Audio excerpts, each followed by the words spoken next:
사울이 이르되 우리가 밤에 블레셋 사람들을 추격하여 동틀 때까지 그들 중에서 탈취하고 한 사람도 남기지 말자.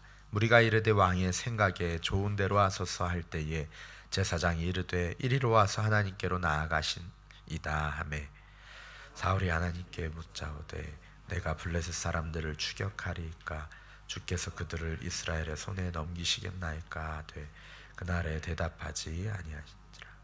사울이 이르되 너희 군대의 지휘관들아 다 이리로 오라. 오늘 이 죄가 누구에게 있나 알아보자. 이스라엘을 구원하신 여호와께서 살아계심을 두고 맹세하노니 내 아들 요나단에게 있다 할지라도 반드시 죽으리라 하되 모든 백성 중 한 사람도 대답하지 아니하매 이에 그가 온 이스라엘에게 이르되 너희는 저쪽에 있으라. 나와 내 아들 요나단은 이쪽에 있으리라. 백성이 사울에게 말하되 왕의 생각에 좋을 대로 하소서 하니라. 이에 사울이 이스라엘의 하나님 여호와께 아뢰되 원하건대 실상을 보이소서 하였더니 요나단과 사울이 뽑히고 백성은 면한지라.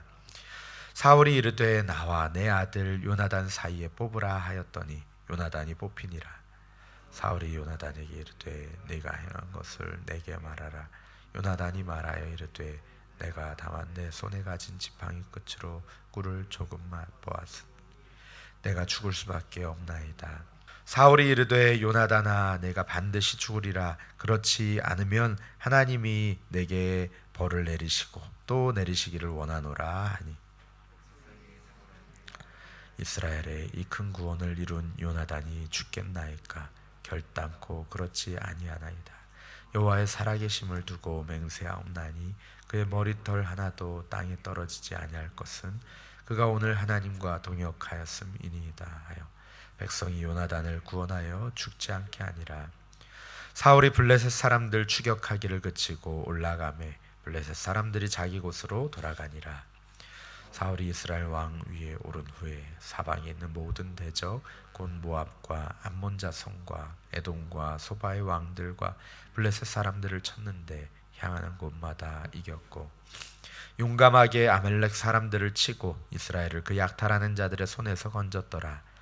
사울의 아들은 요나단과 이스위와 말기수하여 그의 두 딸의 이름은 이러하니 맏딸의 이름은 메라비요 작은 딸의 이름은 미갈이며 사울의 아내의 이름은 아히노아민이 아히마아스의 딸이요 그의 군 사령관의 이름은 아브넬이니 사울의 숙부 넬의 아들이며 사울의 아버지는 기스요 아브넬의 아버지는 넬이니 아비엘의 아들이었더라. 함께 읽겠습니다. 사울이 사는 날 동안에 블레셋 사람과 큰 싸움이 있었으므로 사울이 힘센 사람이나 용감한 사람을 보면 그들을 불러 모았더라. 아멘. 블레셋과의 전투에서 승리한 사울은 여호와를 위하여서 처음으로 제단을 쌓습니다. 그러나 사울이 쌓은 제단은 미완성의 불완전한 제단이었습니다. 구약에서 제단은 하나님의 임재를 상징하는 것인데 사울은 여호와 하나님의 음성을 듣지 못하고 제대로 분간하지 못했기 때문입니다.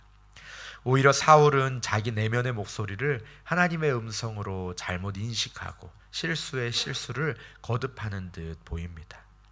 한참 전쟁 중인 백성들에게 내가 내 원수에게 보복하는 때까지 음식물을 먹는 자는 저주를 받을지어다 라고 하며 강제로 금식을 맹세하게 합니다. 하나님의 음성을 들었거나 하나님의 뜻을 구한 것이 아니죠. 오직 자기 영광과 유익을 구함입니다.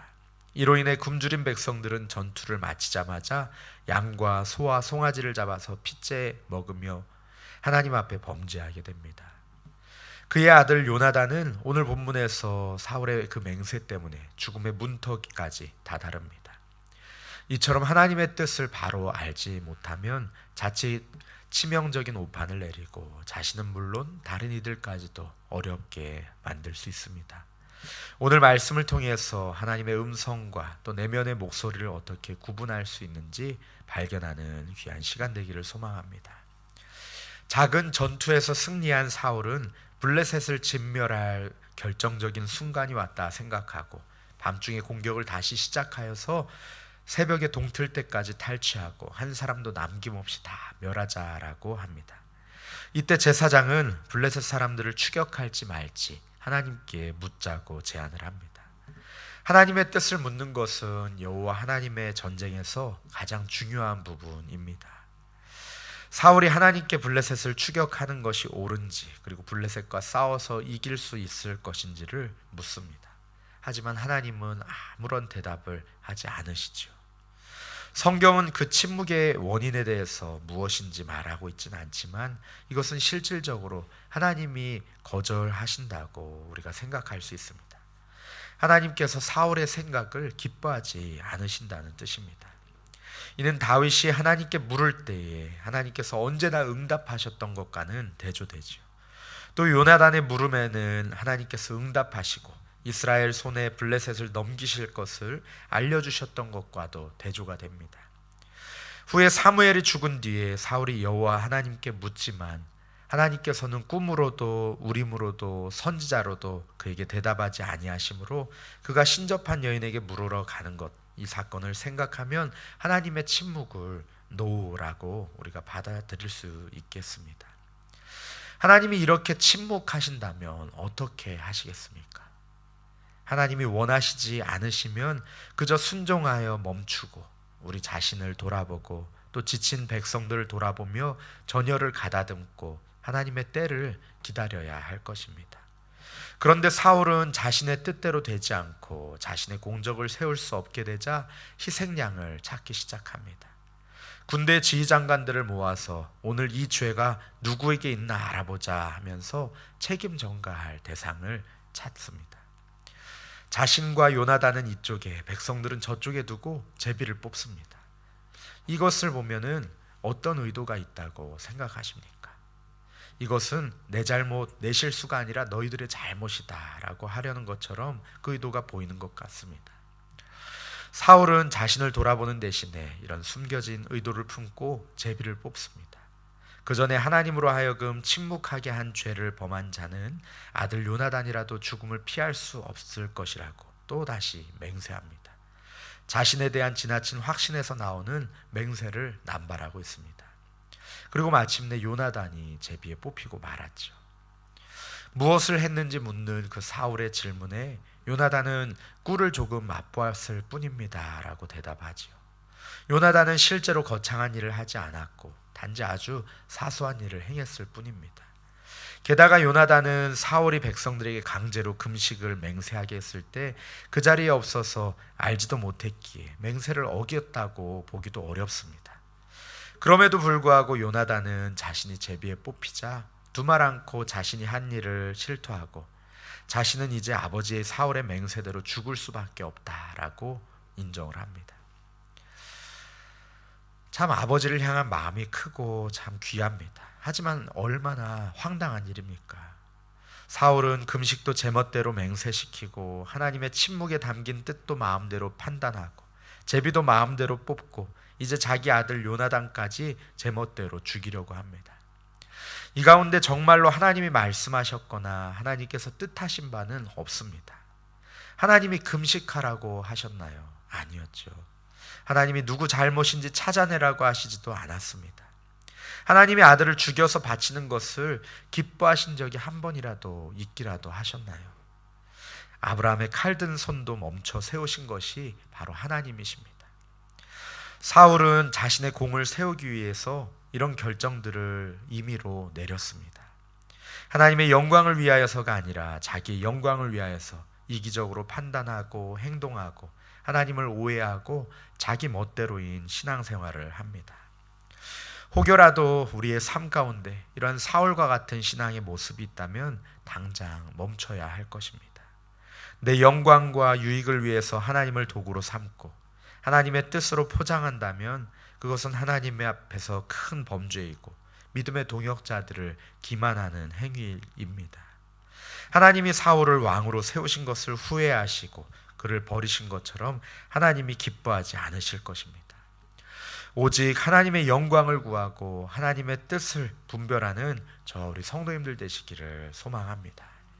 사울은 무슨 수를 써서든 블레셋을 쳐서 내 원수를 갚겠다는 이기심과 또 자기 공적을 세우려는 욕심으로 백성들을 하나님 앞에서 범죄하게 하고 또 자기 아들까지도 죽이려고 합니다. 이때 요나단을 변호해서 그를 구해낸 것은 백성들입니다. 사실 지금까지 백성들은 사울이 원하는 대로 하도록 내버려 두고 잘 따랐습니다. 36절에서 밤에 블레셋 사람들을 추격하고 동틀 때까지 그들을 몰살하자라는 사울의 말에 왕의 생각에 좋은 대로 하소서라고 했습니다. 또 40절에서 제비뽑기 하면서 백성들과 자신을 나누어서 책임 소지를 찾고자 할 때에도 백성들은 왕의 생각에 옳은 대로 하소서, 좋은 대로 하소서라고 했습니다. 그러나 지금 이스라엘 백성들은 목숨을 걸고 하나님과 함께 동역한 요나단을 죽일 수 없다라고 하면서 그의 죽음을 결사적으로 막습니다. 그리고 그들의 입술에서 이기적이고 교만한 리더 사울과 대조되는 요나단의 모습이 고백됩니다. 첫 번째로는 하나님이 요나단을 통해서 이 큰 구원을 성취하셨습니다. 앞장에서 요나단은 하나님께 뜻을 구하고 하나님의 뜻에 순종하여서 홀로 블레셋의 적진 한가운데로 들어가 20여 명을 쳐 죽이고 블레셋 사람들을 공포에 떨게 했습니다. 둘째로 요나단은 하나님과 동역하였다고 합니다. 백성들은 여호와의 살아계심을 두고 맹세함으로써 자기들의 말이 진실함을 확증합니다. 백성이 요나단을 구원하여서 그를 죽지 않게 했습니다. 잘못된 사울의 맹세를 부지중에 어기고 또 요나단이 음식을 먹은 것이 잘못이 아니라 사울이 자기 이기심과 욕심으로 백성들을 맹세하게 시킨 것이 잘못이었죠. 잘못된 맹세가 잘못된 결과, 즉 백성들이 하나님 앞에 범죄하는 것, 또 동행한 자에 대한 사형 선고를 가져왔습니다. 요나단의 말처럼 사울이 이스라엘을 곤란하게 만들었습니다. 결국 사울이 블레셋을 추격하는 것을 중단한 것을 볼 때에 하나님의 침묵은 부지중의 맹세를 어긴 요나단을 향한 것이 아니라 이기적으로 섣부른 맹세를 하게 한 사울을 향한 침묵인 것으로 보입니다. 기계적인 맹세와 준수보다 더 중요한 것은 하나님을 참되게 경외하고 하나님의 뜻을 구하며 하나님께 순종하고 하나님과 함께 일하는 태도입니다. 하나님은 이스라엘과 맺은 언약에 충실하여 백성들을 보호하시고 그들에게 승리를 주십니다. 사울의 믿음 때문이 아니라 하나님의 은혜 때문에 누리는 승리입니다. 하지만 사울은 블레셋과의 큰 싸움을 위해서 힘세고 용감한 사람들만 보면 계속해서 자기 부하로 삼았습니다. 지도자로서 인재를 영입하는 것은 당연하지만 사울이 하나님보다 그들을 더 의지하는 것 같아서 또 불안한 복선을 보입니다. 하나님의 뜻과 우리 내면의 목소리를 어떻게 구분할 수 있을까요? 우리 가운데 하나님을 경외하는 마음이 진정으로 있는지, 또 하나님의 공평과 정의와 자비심이 있는지 여부로 결정할 수 있을 것입니다. 정말 하나님의 영광을 위한 것인지, 나의 영광과 나의 유익을 위하여서 욕심을 부리는 것인지로 분별할 수 있을 것입니다. 다윗은 골리앗과의 그 전투에서 하나님의 군대를 모욕하는 것을 참지 못하고 하나님의 영광을 위하여서 싸웠습니다. 또 하나님 앞에서 자신의 죄가 드러날 때에 누가 옳은지 따져보자 하고 다른 이들에게 책임을 전가한 것이 아니라 자신을 돌아보며 하나님 앞에 엎드려 눈물로 회개했습니다. 오늘도 나의 영광과 유익이 아니라 하나님의 뜻을 구하며 하나님을 경외하며 순종하여 하나님께 영광 돌리는 하루 되기를 예수 그리스도의 이름으로 축복합니다. 우리 시간에 함께 말씀을 붙들고 기도하기 원합니다. 하나님, 우리들의 삶 가운데 사울과 같은 연약함이 있다면, 하나님 사울과 같은 실수가 있다면 주여 우리 깨닫게 하여 주시고 정말 진정으로 하나님을 경외하게 하여 주시고 하나님을 우리의 도구로 삼는 것이 아니라 하나님 영광을 위하여서 하나님 나라와 하나님의 의를 위하여서 우리들의 삶을 드리게 하여 주시옵소서. 하나님, 우리의 모든 생각과 우리의 모든 판단과 우리의 모든 결정이 나의 만족과 유익이 아니라 하나님의 영광을 위하게 하여 주시옵소서. 우리 같이 기도하시고 또 개인적인 기도 제목으로 기도하시고 평안히 돌아가시기 바랍니다. 함께 기도하겠습니다. 예수 나의 좋은 치료자, 그의 눈이 머무는 곳은 나의 슬픔과 고통, 고개를 들어 그의 눈을 볼 때에 예수 나의 좋은 치료자,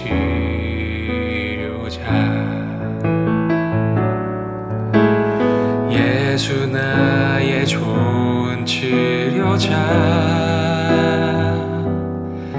그의 손길이 닿는 곳은 나의 상처와 아픔, 영원히 흐를 것 같았던 눈물 다 멎었네. 예수 나의 치료자.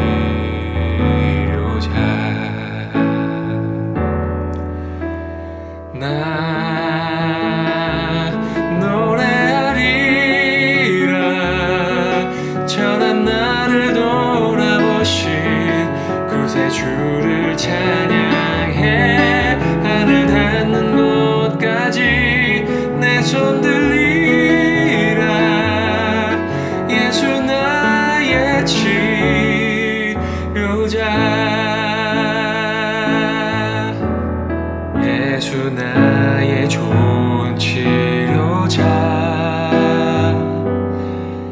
그의 손길이 닿는 곳은 나의 상처와 아픔, 영원히 흐를 것 같았던 눈물 다 멎었네.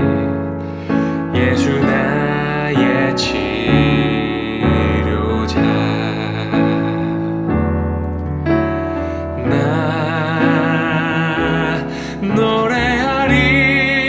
노래하리라 전한 나를 돌아보신 구세주를 찬양해. 하늘 닿는 곳까지 내 손 들리라. 예수 나의 치료자.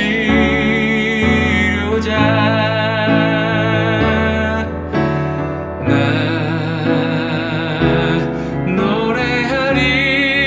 노래하리라 전한 나를 돌아보신 구세주를 찬양해. 하늘 닿는 곳까지 내 손 들리라. 예수 나의 치료자.